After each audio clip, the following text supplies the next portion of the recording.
nosso coração é totalmente carente de Ti. Nós somos tão frágeis, tão sem solidez, sem consistência. Nós não aguentamos nada. Sozinhos, nós estamos perdidos. Sem Tua presença, nós somos aquilo que nós somos, que são as coisas que não são. Hoje à noite, permite que alguma coisa muito verdadeira do Teu Espírito, algum milagre aconteça em nós. Que nós sejamos invadidos pela luz,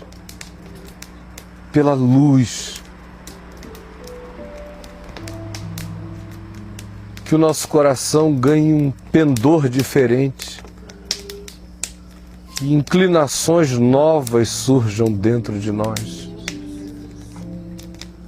Não deixa que a gente se acostume a ouvir o Evangelho e não fazer nada com ele.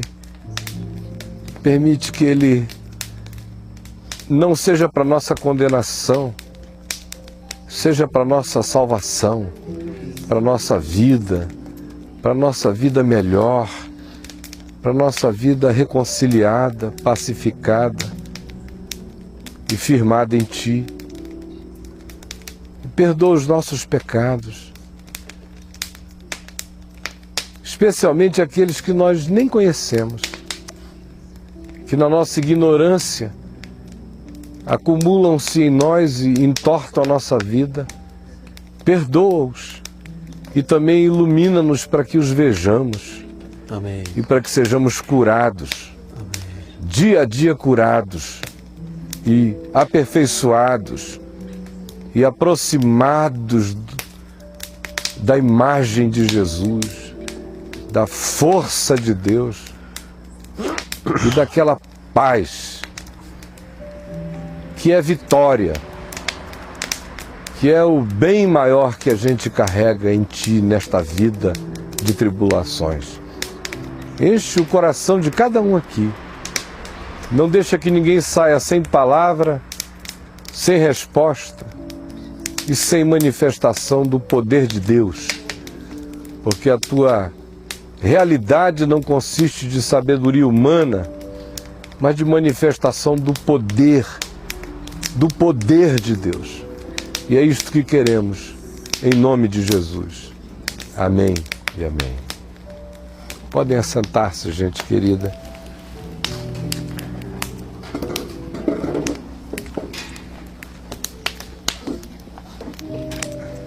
Quem está vindo hoje pela primeira vez, erga uma de suas mãos. Então, bem-vindos todos que estão vindo pela primeira vez. Deus abençoe vocês todos. Muito bem-vindos, tá bom? E eu queria que nós abríssemos a palavra no livro de Jó, tá bom?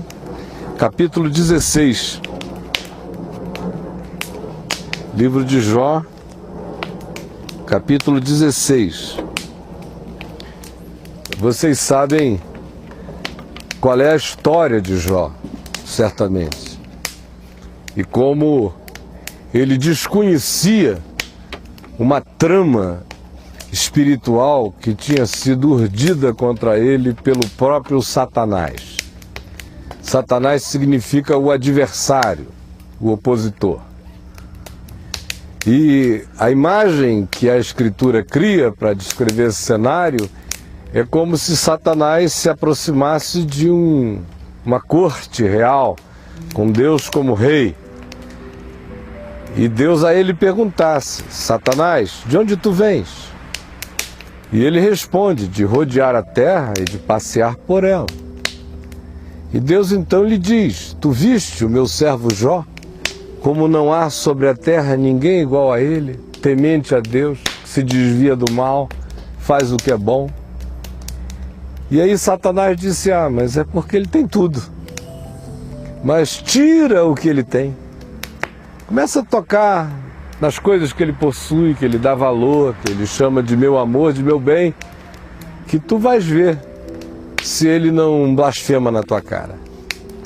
E aí Deus disse, ele está em teu poder para tu o ferires, mas não lhe faças mal algum. E aí uma sucessão de tragédias acontece na vida de Jó. Só que Jó não sabe o que tinha acontecido nas regiões celestiais, né? Jó só amanheceu num dia como qualquer outro dia. Bom dia, minha mulher. Como vão vocês, meus amigos? Estava feliz da vida, ele parecia ser um cara muito feliz. Pela descrição que ele faz de como era a vida dele anos e anos e anos antes desse episódio, ele era um homem contente. Ele só amanheceu em mais um dia. De repente, começam as notícias de que um grupo de caldeus tinha dado contra um rebanho dele, levado todo, que outros haviam atacado outra parte das propriedades e dos bens dele e levado tudo.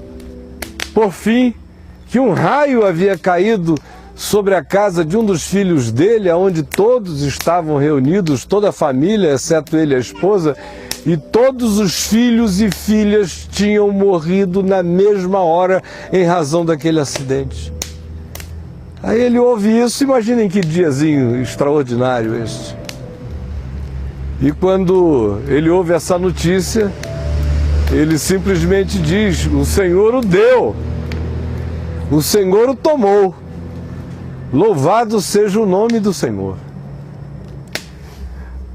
Aí Satanás aparece de novo na corte celestial.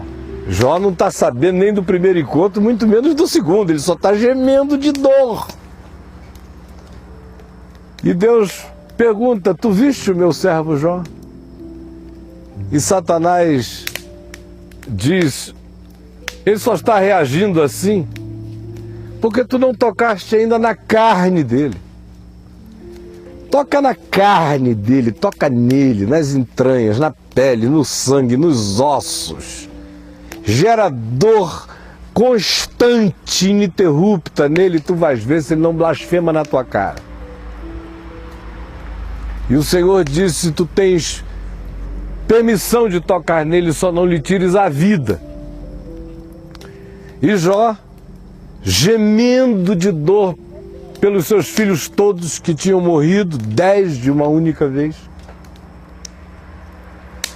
totalmente desamparado de seguranças materiais, porque tudo que ele possuía tinha sido levado também do dia para a noite, e ele não está enlutado com dores até a morte, ele também foi arrancado dele o poder de cuidar da própria vida. E agora, para piorar, ele acorda mais um dia sentindo todas as dores do mundo e crescem os sintomas de maneira avassaladora, erupções aparecem na sua pele, uma febre incontrolável graça, seu corpo fica purulento, seus ossos queimam, suas juntas ardem, não consegue se mexer.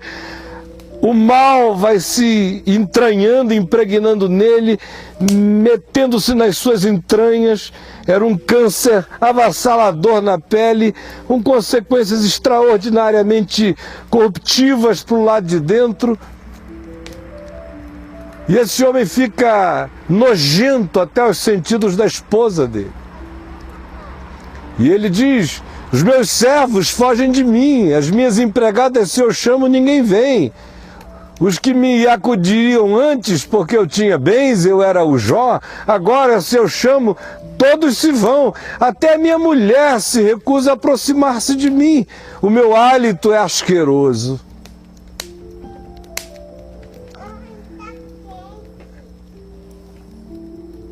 E a mulher dele, vendo-o naquele estado e olhando para a calamidade toda que havia acontecido, vira-se para Jó e diz, por que tu não blasfemas do nome de Deus e morres aqui?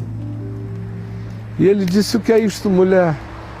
nós recebemos o bem do Senhor, porventura também não receberíamos dele o mal? E nem aí Jó blasfemou contra o nome do Senhor. Só que alguns amigos ouviram dizer que ele estava nesse estado. E vieram de longe, amigos queridos, e se assentaram diante dele, e durante 7 dias e 7 noites não disseram uma palavra, só fizeram silêncio e se condoeram da dor dele e choraram com ele. Depois de 7 dias, Jó rompe aquele silêncio e começa a amaldiçoar o dia do seu nascimento. Dizer que aquele era um dia de trevas, que ele não devia nunca ter nascido, nunca devia ter saído do ventre da mãe. E vomita uma quantidade enorme de agonias, de tristezas, de perplexidades, de dores, de choques, de encontros com o absurdo, de questões para as quais ele não tinha resposta, porque ele não tinha nenhum consolo de saber que o que lhe tinha acontecido antes havia sido objeto de um conflito espiritual que poderia até emprestar algum significado para a dor que ele estava experimentando. Ao contrário, ele só abriu a porta num dia e a calamidade toda começou a acontecer em série e não parou, sem nenhuma explicação. Sem que ele tivesse cavado nenhum buraco, sem que ele tivesse feito qualquer negócio da ambição, sem que ele tivesse seduzido ninguém, sem que ele tivesse entrado no negócio de outrem, sem que ele tivesse chamado para si algum tipo de calamidade. Ao contrário, quando tudo não podia estar melhor, tudo ficou insuportavelmente horroroso do dia para a noite. E é nesse estado que ele está, e é em razão disso que ele vomita, e ante esse vômito de agonia, os amigos dele não se controlam e começam a fazer arrazoados, e para resumir os arrazoados deles, a conclusão unânime à qual eles chegam é que Jó estava naquele estado porque Jó tinha algum pecado oculto.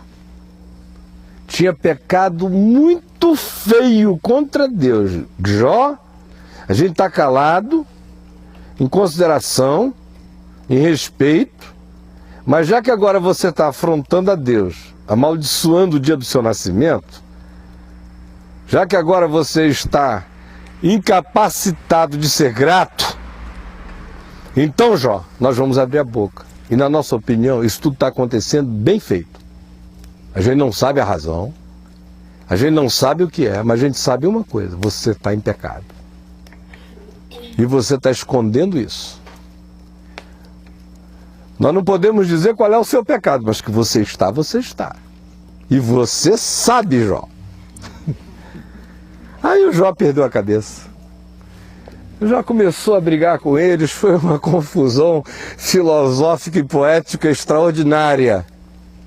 Até que a gente chega neste ponto aqui da história, no capítulo 16, e para quem quiser lê-la toda, tem aqui o livro de Jó, e tem também o meu livro, O Enigma da Graça, que é todo ele sobre o livro de Jó. Mas a gente chega neste ponto da história, em que Jó diz o seguinte: eu tenho ouvido muitas coisas como estas baboseiras de vocês, todos vós sois consoladores molestos. Vocês conhecem aqueles consoladores molestos? Aquele cara que vem se solidarizar com você, é pior a visita dele do que a do diabo. Porventura não terão fim essas palavras de vento? Pergunta Jó a eles. Ou que é que te instiga para responderes assim? Por que vocês estão com essa ânsia de ficar me dando respostas? Eu também poderia falar como vós falais, se a vossa alma estivesse em lugar da minha, é só inverter os papéis. Eu poderia dirigir-vos um montão de palavras e menear contra vós a minha cabeça. Poderia fortalecer-vos com as minhas palavras, e a compaixão dos meus lábios abrandaria a vossa dor. Se eu falar, a minha dor não cessa. Se me calar, qual é o meu alívio? Na verdade, as minhas forças estão exaustas. Tu, ó Deus, destruíste a minha família toda. Testemunha disto é que já me tornaste encarquilhado. A minha magreza já se levanta contra mim e me acusa cara a cara. Na sua ira me despedaçou Deus e tem animosidade contra mim, só pode ser. Contra mim rangeu os dentes e como meu adversário aguço os olhos. Homens abrem contra mim a boca, com desprezo me esbofeteiam e contra mim todos se ajuntam. Deus me entrega ao ímpio e nas mãos dos perversos me faz cair. Em paz eu vivia, porém ele me quebrantou. Pegou-me pelo pescoço, igual uma galinha, e me despedaçou. Pôs-me por seu alvo e ficou jogando flecha em mim. Atravessa-me os rins e não me poupa. O meu fel derrama na terra. Eu estou produzindo bilis para todo lado de agonia. Fira-me com ferimento sobre ferimento, fere-me com ferimento sobre ferimento, não me dá descanso, Deus. Arremete contra mim como um guerreiro. Cozi sobre a minha pele o cilício e revolvi o meu orgulho no pó. O meu rosto está todo afogueado de chorar, e sobre as minhas pálpebras está a sombra da morte, embora não haja violência nas minhas mãos e seja pura minha oração. Ó terra, não cubras o meu sangue, e não haja lugar em que se oculte o meu clamor. Já agora, sabei que a minha testemunha está no céu, e nas alturas está quem advoga a minha causa. Os meus amigos zombam de mim, mas os meus olhos se desfazem em lágrimas diante de Deus, para que ele mantenha o direito do homem contra o próprio Deus e do filho do homem contra o seu próximo, porque dentro em poucos eu seguirei o meu caminho de onde não tornarei. O meu espírito se vai consumindo, os meus dias se vão apagando e só tenho perante minha sepultura. Estou de fato cercado de zombadores, os meus olhos são obrigados a lhes contemplar a provocação. Dá-me, pois, um penhor, ser o meu fiador para contigo mesmo. Quem mais haverá que se possa comprometer comigo? Pergunta Jó. Olha só.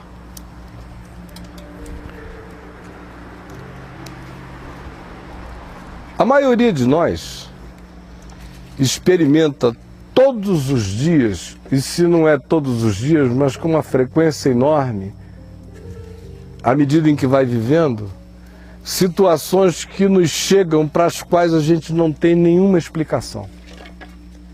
A gente tem que lidar com a imposição, com a agressão de fatos e significados absurdos o tempo todo na vida. A semelhança de Jó. Porque a gente está tendo aqui o privilégio de conversar sobre este assunto, imaginando o cenário inteiro que Jó não dispunha, vendo e pensando na realidade do que estava acontecendo nas regiões celestiais. Jó, no entanto, é só um indivíduo olhando no horizonte imediato. E no horizonte imediato, o que é que ele vê? Absurdo, só absurdo. Vivendo uma vida tranquila, boa, mansa, justa, reta, limpa, íntegra. De repente, abre a porta, num dia como outro qualquer, sem que ele tivesse feito nada especial, e perde tudo, e no mesmo dia perde todos, e a seguir começa a morrer, e perde até a mulher, que já não consegue mais olhá-lo com os mesmos olhos, e ainda se divorcia dele em todas as esperanças, dizendo: amaldiçoa Deus, e morre. E o que sobra para ele é nada. E para piorar a circunstância, ainda tem a interpretação dos outros. O que os outros pensam, o que os outros dizem, o modo como os outros julgam, o que eles projetam a partir deles mesmos sobre você. E você simplesmente fica num mundo onde você não entende nada acerca de Deus, você não entende nada acerca da vida, e você não entende como aqueles que poderiam e deveriam ser solidários com a sua vida se dessolidarizam dela de maneira tão rápida e ainda se tornam os seus juízes. De modo que ninguém tem segurança de nada, você pode começar o dia de um modo e terminá-lo de outro. Você pode estar seguindo o curso tranquilo da caminhada e de repente ver tudo se alvoroçar do dia para a noite, sem que necessariamente você tenha feito coisa alguma. Aí quando isso acontece, inevitavelmente, o coração da gente mergulha em grandes e grandes questões e dúvidas e perplexidades.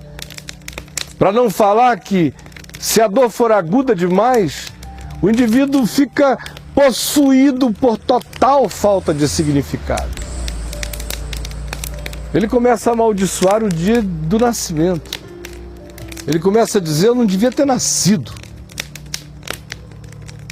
Todo mundo aqui conhece esse sentimento.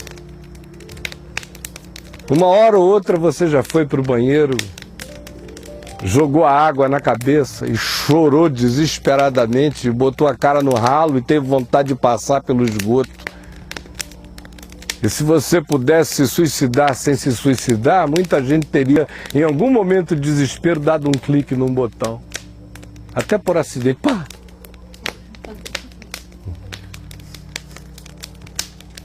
Porque quando o que de pior a gente conhece na vida é a morte, a gente quer viver. Mas quando o que de pior a gente conhece na existência é a vida, aí nesse tempo e nessa hora você quer morrer. Enquanto o pior inimigo é a morte, está longe de você, é uma contagem regressiva, você vai vivendo e quer viver. Mas o duro é quando a morte passaria a ser um refúgio. Quando você gostaria muito de ser consolado por ela e não por esses amigos. Consolado pela morte, ao invés de ainda estar assistindo a minha desgraça, de camarote, imperdível. Quando a vida fica assim, a morte vira o refúgio. E quando a morte vira o refúgio, é porque nada mais tem sentido para o indivíduo agora. Eu sei que todos vocês estão me compreendendo isso em níveis diferentes. Tem gente que não padeceu nada praticamente ainda na existência até aqui, só imagino que possa ser. Outros já comeram bocados difíceis, esses compreendem bem melhor. O fato simples é um só. O que a gente tem que fazer quando a vida se apresenta a nós desse modo? Quando a nossa ignorância não nos consola, não nos traz nenhum elemento que nos seja fortalecedor da vida para que a gente continue, porque à nossa volta tudo esteja completamente arruinado. O que a gente faz nessa hora? Sem falar que a gente não sabe de nada mesmo. A gente está amanhecendo aqui, abre a porta, algo acontece, a gente lida só com o imediato. Meu Deus, os caldeus me roubaram, ladrões assaltaram outra propriedade, todos os meus filhos morreram. A gente fica preso ao imediato. Desconhece o que está para além e não são só tramas espirituais. A gente desconhece um monte de outras coisas. Quase todas elas, ou todas elas. Você amanhece extremamente irritada, com ódio de todo mundo, com raiva, eriçada. Aí começa a orar: Senhor Jesus, segura esse diabo que quer se manifestar em mim. Que negócio é esse? Sai, Satanás. Aí passa o dia inteiro em vigilância espiritual, lê até o Salmo 91, para ver se fica livre daquela opressão. Aí 2 dias depois você descobre que era TPM. Não era o diabo, era TPM, você menstruou e diz: ai, que alívio, meu Deus, não era uma opressão espiritual, era uma TPM. Ou como eu, passei uma noite inteira expulsando um demônio, no tempo que eu expulsava muitos por dia. E aí a noite inteira expulsando um demônio de um missionário presbiteriano, que estava sob uma sujeição espiritual, é uma longa história, não vale aqui o caso descrevê-la. O fato é que até 5 da manhã eu estava ali expulsando o demônio. E voltei para casa muito angustiado de ver aquele irmão, amigo, colega de ministério naquele estado. Eu era novinho na fé, tinha 19 para 20 anos de idade. E triste com aquilo, com a esposa dele, com o que tinha causado tudo. Aí fui para casa, sem dormir. E 10 horas da manhã comecei a me sentir mal. 3 da tarde eu estava horrível. 6 da tarde eu estava vendo tudo escuro. Aí quando deu meia-noite eu falei, vai ver que é resíduo daquele diabo. Só pode ser. E passei o resto da noite, olha, encarando o bicho na testa, de frente. De manhã eu estava com hepatite do pior tipo, todo equitérico. O meu diabo era hepatite. Agora imagina só o que a gente enfrenta na vida de brigas que não são. Tem um transtorno hormonal. O indivíduo fica propenso a determinadas coisas. Ninguém sabe o que está acontecendo, nem ele, mas todo mundo diz, fulano é um nervoso desesperado, eu nunca vi um cara, deve ser um espírito ruim, e o coitado está ali, ó, vivendo numa ebulição que ele mesmo não consegue explicar porque dentro dele as coisas estão naquele estado, e ele diz, eu quero ser normal, eu devo ser ruim mesmo, depois de um tempo, o transtorno hormonal vira ruindade, para ele e para os outros e para todos. O cara era esquizofrênico. Mas quantos esquizofrênico foi tratado como endemoniado no Ocidente? Ou o cara carregava dentro de si algum tipo de elemento que gerava uma desarmonia, que provocava uma mudança de comportamento. Elemento esse desconhecido por todos e para todos, mas as consequências comportamentais e visíveis eram por todos percebidos e todos julgam, presumem entender, e o próprio indivíduo às vezes se mata de agonia, se associando ao que de pior ele possa se associar sem saber que a causa era absolutamente banal. Banal. Por que eu estou falando isso? Primeiro, para dizer que a gente não sabe de nada, assim como Jó desconhecia a história inteira e aqui explicava e interpretava o que estava acontecendo com ele.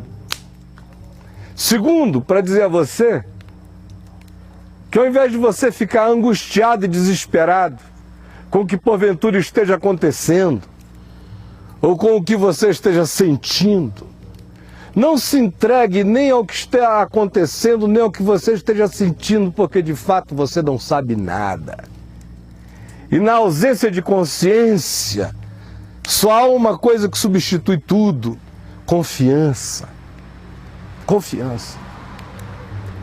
Aí você me diz, mas o que eu faço de fato quando essas coisas vão se avolumando e se encadeando de modo que eu mesmo não compreendo, não entendo, estou cercado pelo absurdo, não terei jamais uma resposta para nenhuma dessas coisas, no entanto eu tenho que seguir vivendo. O que eu faço? Eu li especialmente o capítulo 16 de Jó, porque para mim aí está a resposta mais importante, mais essencial que a gente tem para dar a si mesmo e à vida quando a existência nos cerca com esses círculos de absurdo, de opressão e de esmagamento.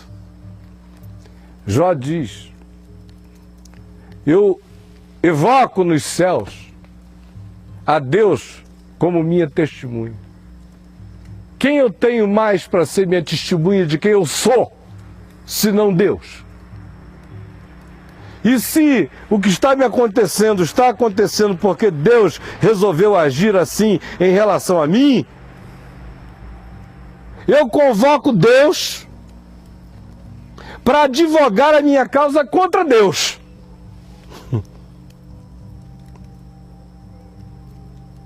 E eu chamo Deus para ser meu fiador contra Deus. Portanto, Deus que se entenda com Deus a meu respeito.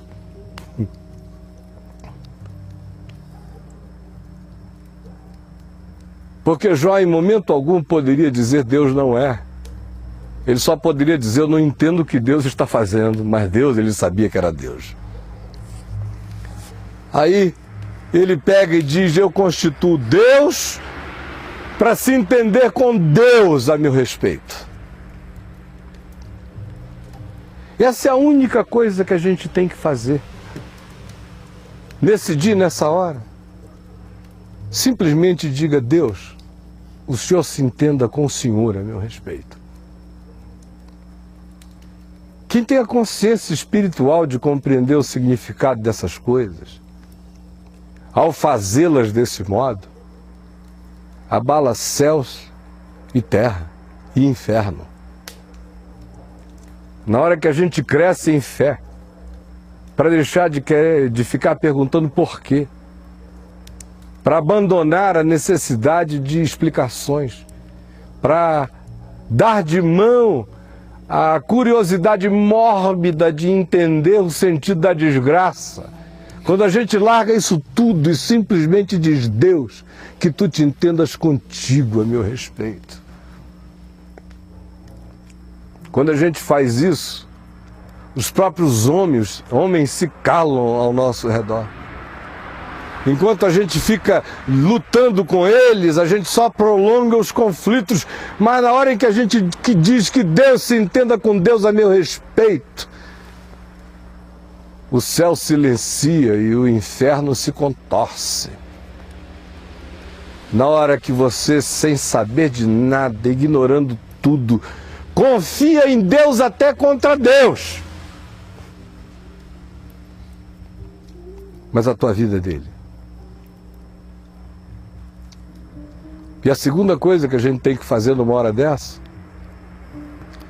ao invés de se entregar às reflexões angustiantes de busca de um significado, de uma explicação que a gente jamais terá, ou se tiver, será porque Deus venha nos revelar, mas nós não a alcançaremos com a própria mente, e se a alcancemos muitas vezes, acontece porque Deus vai iluminando a consciência da gente à medida em que o tempo vai transcorrendo e a gente vai discernindo o que ficou para trás, mas no dia chamado hoje, que é dia de salvação, raramente é dia de explicação, só é dia de confiança. E aí a gente confia e segue. E segue exclusivamente no espírito do Salmo 37, que é a resposta da vida da maneira mais simples e prática, abrindo mão de toda e qualquer necessidade filosófica de compreensão de qualquer coisa. O indivíduo responde conforme Deus, e a resposta dele à vida conforme Deus é a grande filosofia, que não tem nada a ver com reflexões, tem a ver com fé, confiança, uma certeza tão grande sobre o fato de que Deus é Deus, que mesmo que Deus tenha tramado alguma coisa contra mim, eu confio em Deus para se entender com Deus a meu respeito. E uma vez que isso está feito, eu vivo. E vivo assim, nesse espírito do Salmo 37. Não te indignes por causa dos malfeitores. Porque numa hora dessa a gente olha muito para os que fazem o mal e não recebem nada de ruim nas vidas deles. Na hora que você está andando todo legal, limpo, uma vida pacificada, tranquila, e a calamidade chega, assim que as feridas vão começando a fazer casca, a primeira coisa que a gente faz é olhar para o lado e começar a tentar ficar com raiva de Deus nos outros. Fazer reparos à soberania e à sabedoria de Deus nas vidas dos outros. Eu não consigo entender. Bando de safados, desgraçados, vivendo longamente com todos os confortos, enquanto o homem bom, que serve ao Senhor, parece. Não é ele não, ele só está defendendo agora a causa hipotética do homem bom. Mas ele está cheio de indignação contra os malfeitores e, ao mesmo tempo, de indignação crescente contra Deus, que ele não tem coragem nem de nomear. Mas na covardia da nomeação, ele projeta tudo que ele sente sobre o outro, que de fato é malfeitor, mas que não era percebido com essa intensidade toda por ele, até que a dor dele tenha chegado nesse estado, que agora exacerba tudo e ele se torna um ser amargo e cheio de juízos. Essa é a desgraça numa hora dessa. É se indignar por causa dos malfeitores, é passar a ter inveja dos que praticam iniquidade. Por isso é que frequentemente quando esses estados se estabelecem à nossa volta, não raramente o resultado é a produção de uma reação nas pessoas que vai tornando-as cada vez mais pioradas. Aí um abismo vai chamando outro abismo cada vez mais.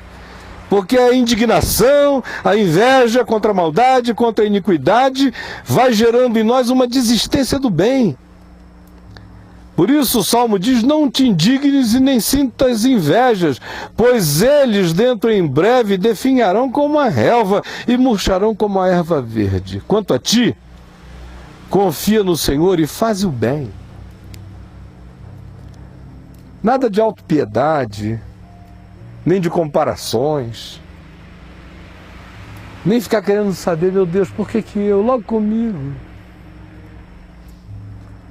Eu vejo tanta gente safada, encontrando um ombro, um abraço, um beijo, uma cama, um passeio legal, nem que seja com canalha de vez em quando. E eu estou aqui,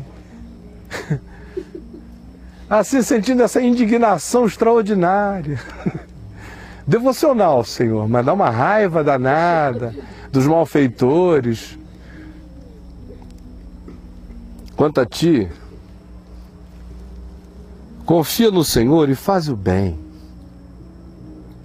Não deixa que nenhuma dessas coisas desvie o teu caminho. Nosso caminho muda com uma facilidade enorme quando a gente olha para outros ou permite que a interpretação de terceiros desvie o nosso passo sereno a respeito de quem nós somos.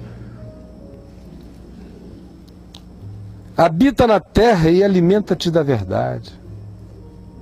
É só o que você tem que fazer, confiar no Senhor, fazer o bem. Não adianta ficar dizendo, mas Senhor, me mostra o bem.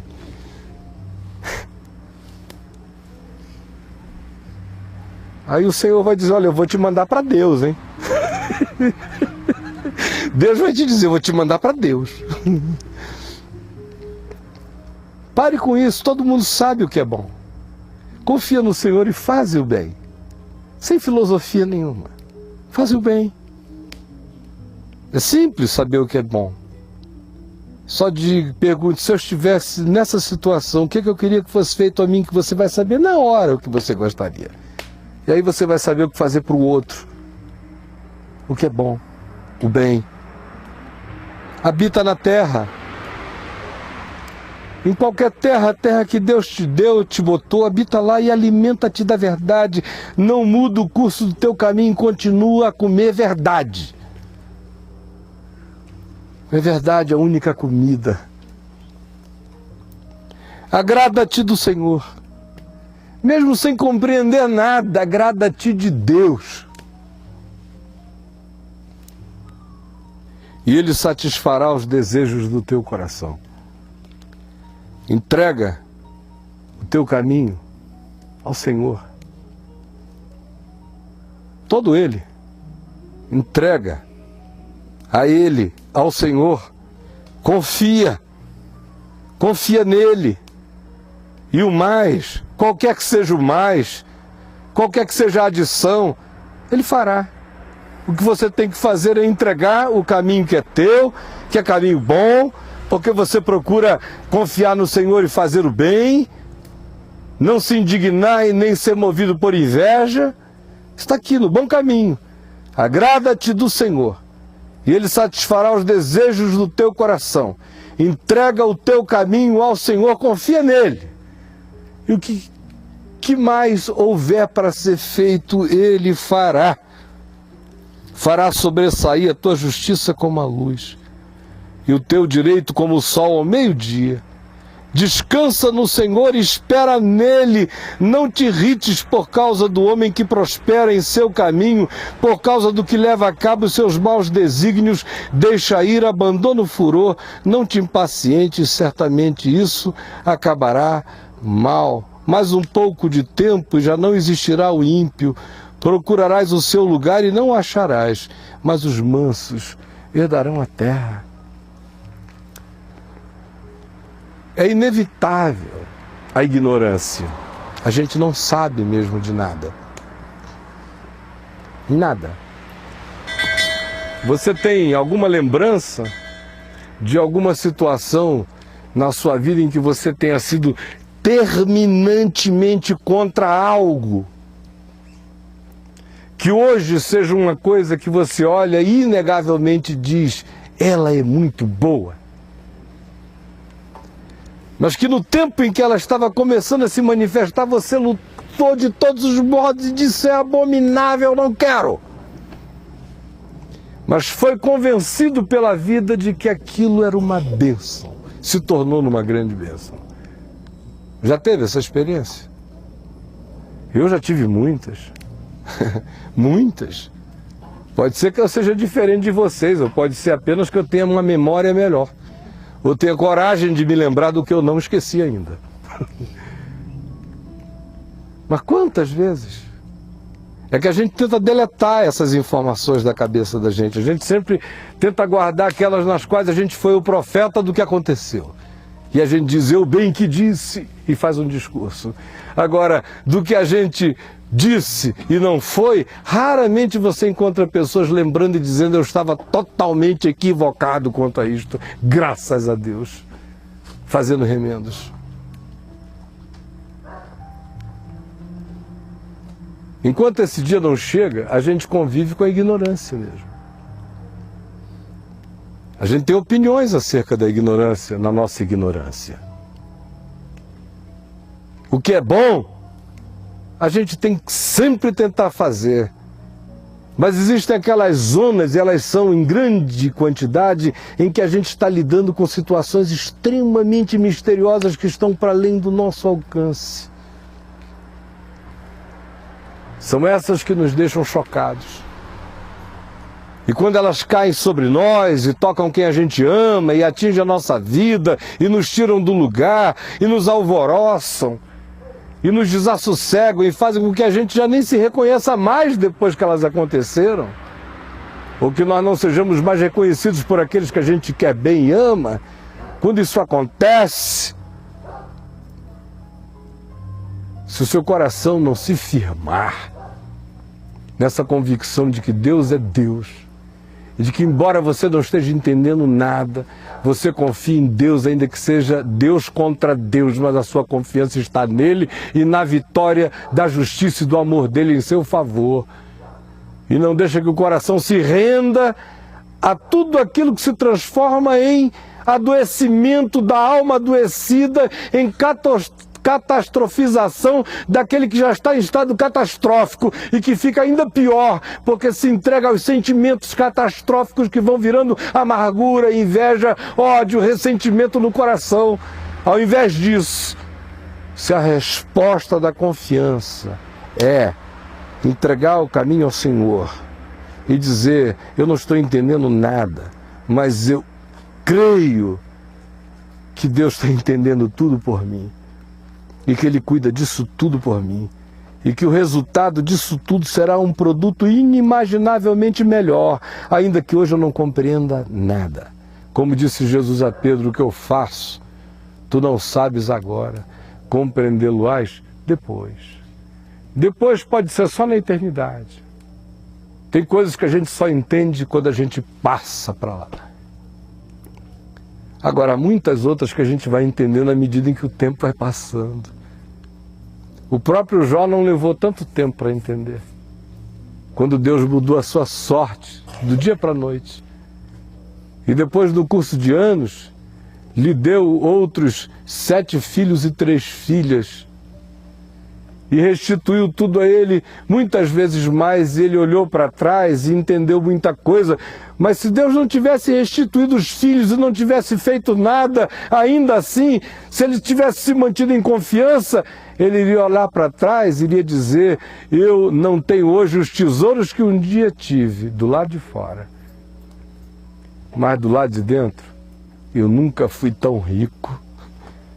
Porque se você mantém a confiança no Senhor, na hora da perplexidade, e não desiste da confiança em perseverança, não importando o que, caminhando pela fé, sem se deixar emocionalizar, levar, agitar por ventos distintos ou perplexantes, mas antes mantiver a confiança, o resultado será só um. No fim, a gente sempre compreende, e compreende que foi-nos bom termos passado pelo que a gente passou, porque se o coração ficar firme no amor e na confiança, o resultado disso é um tesouro inimaginável. Eu não estou preparando ninguém aqui para catástrofes, não. Isso não é um curso de catástrofe. Não é aquele programa do National Geographic chamado Desastres Aéreos. Não é isso, não. Eu só estou dizendo a vocês que é inevitável. Inevitável. Catástrofes não necessariamente, mas dói, não dói alguma coisa? A catástrofe é sempre do tamanho da dor do dia. Por isso Jesus disse: basta cada dia o seu próprio mal. Hoje, firme no coração essa disposição. Você não está entendendo um bocado de coisa, e saiba, você não entende nem o que acontece no seu corpo, nem nos seus hormônios, nem nas engrenagens neuronais da dimensão física da sua existência. Vai entender o que mais? Agora creia que você está sendo apenas acachapado pela sua ignorância, mas que acima da sua ignorância existe sentido, significado. E se você não está entendendo agora, é porque ainda não chegou a hora de entender, chegou a hora de crer sem entender nada, de caminhar e ir adiante sem compreensão alguma, mas mantendo a compreensão original de que seja o que for que aconteça, o justo viverá pela fé. E eu peço a Deus que se entenda com Deus a meu respeito. Deus não é um problema meu. Eu não vou resolver nenhum problema de Deus, não vou equacionar Deus, não vou melhorar Deus para mim, não vou fazer Deus melhor para Ele, não vou fazer nada com Deus. Deus não vai aumentar, Deus não vai diminuir, Deus é Deus. E eu creio nele. Então que Deus se entenda com Deus a meu respeito. E é na cruz o lugar onde Deus se entendeu com Deus a nosso respeito.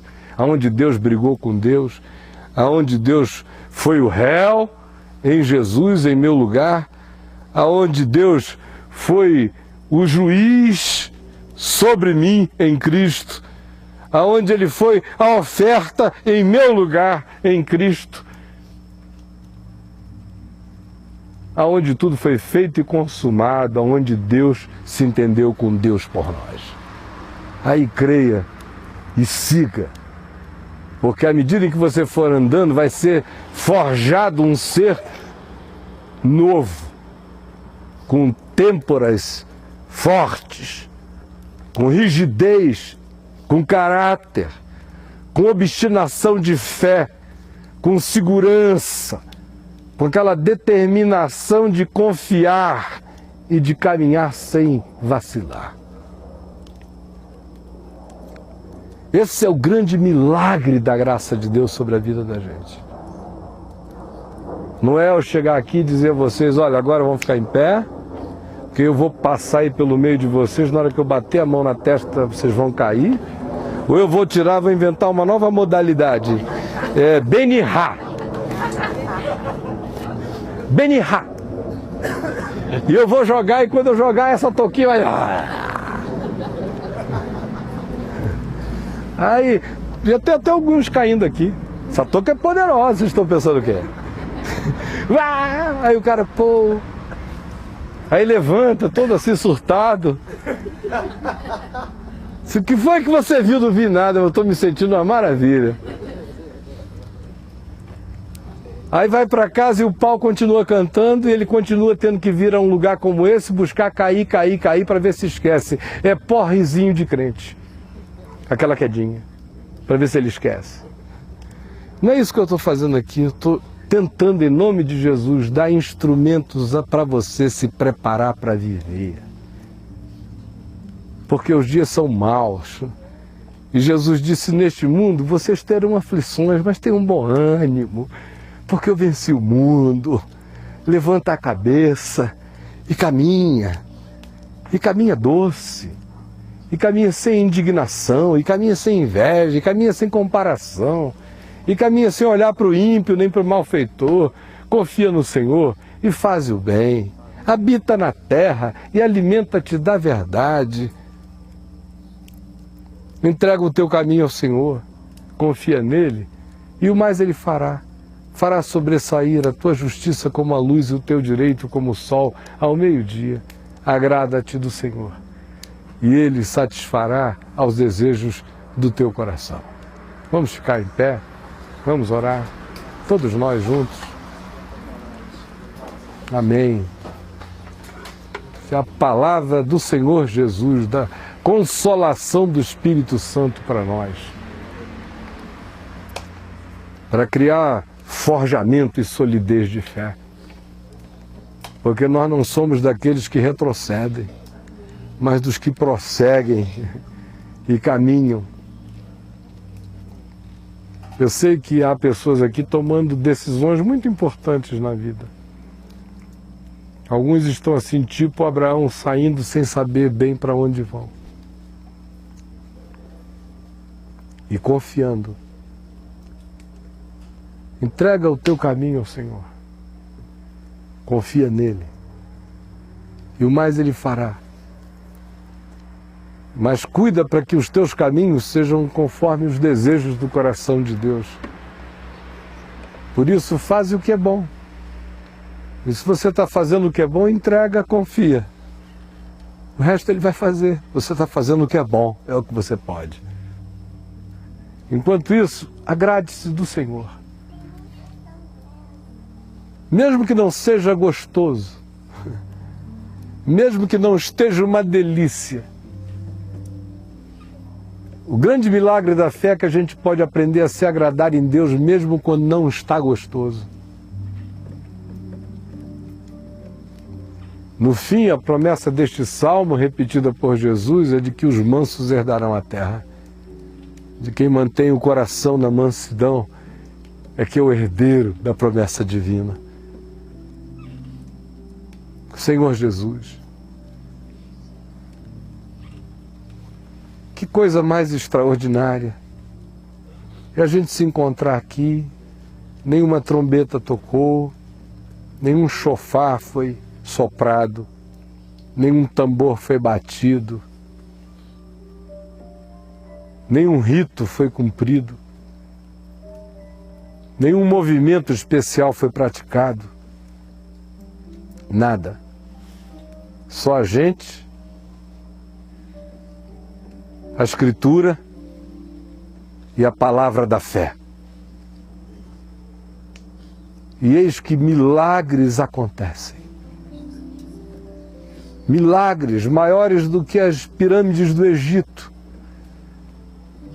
Porque aprofundam em nós e realizam em nós as obras que duram para a eternidade.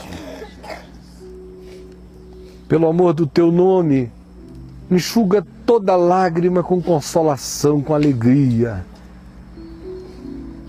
E coloca cada um com os pés no chão da confiança, Salva-nos dos nossos retrocessos, porque a gente retrocede com muita facilidade.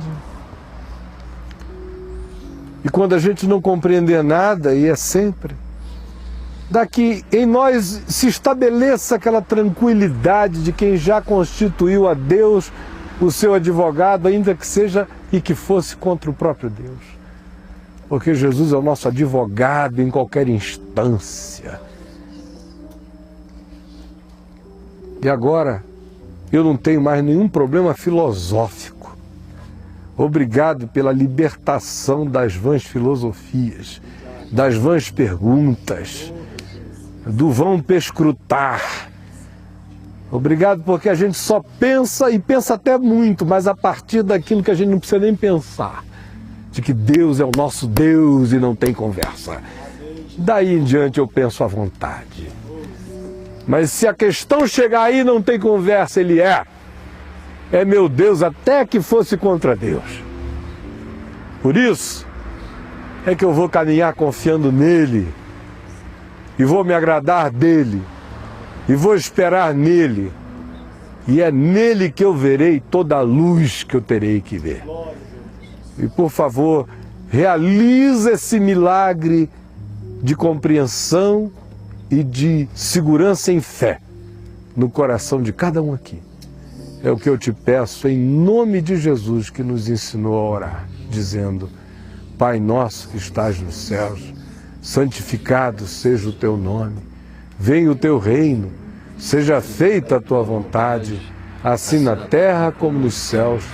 O pão nosso de cada dia nos dá hoje, perdoa as nossas dívidas, assim como nós perdoamos os nossos devedores, e não nos deixes cair em tentação, mas livra-nos do mal, pois teu é o reino, o poder e a glória para sempre. Amém e amém.